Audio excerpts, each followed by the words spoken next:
What's up, guys? It's Angie B. You're tuned into another BallerAlert News Break Live. Alexis Smith, who was crowned Miss Kansas last month, is recently going viral from her onstage interview where she spoke about domestic violence. Alexis won the Miss Kansas pageant on June 8th, and she and the organization posted the moment she revealed that her alleged abuser was in the audience. Take a look. What will be your vision as the next brand ambassador for the Miss Kansas organization? My vision as the next Miss Kansas is to eliminate unhealthy and abusive relationships. Matter of fact, some of you out in this audience saw me very emotional because my abuser is here today. But that's not going to stop me from being on this Miss Kansas stage and from representing as the next Miss Kansas.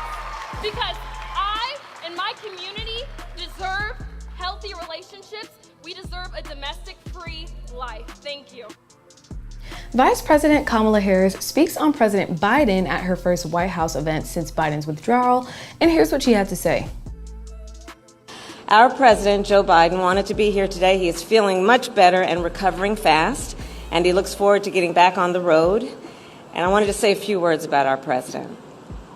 Joe Biden's legacy of accomplishment over the past 3 years is unmatched in modern history. In one term, he has already, yes, you may clap.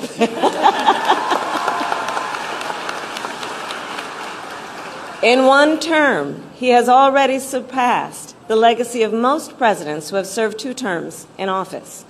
And I first came to know President Biden through his son, Beau. We worked together as attorneys general in our states, and back then, Beau would often tell me stories about his dad. He would talk about the kind of father and the kind of man that Joe Biden is.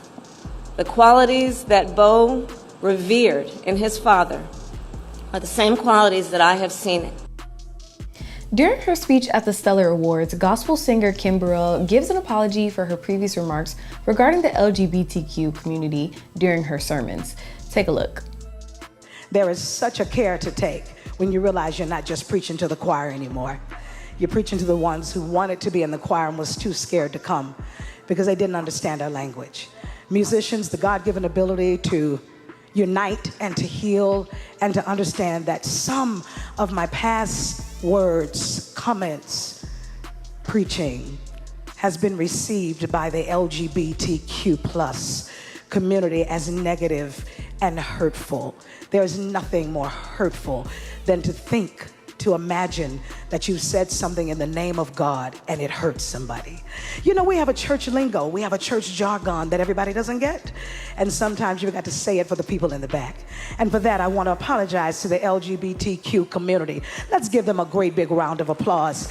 We want them to have strength and to sincerely know that we must all do the work to embrace all of what God's people and show forth his love to everyone. Amen. And that's a wrap for BallerAlert Newsbreak. Make sure to like, comment, and subscribe.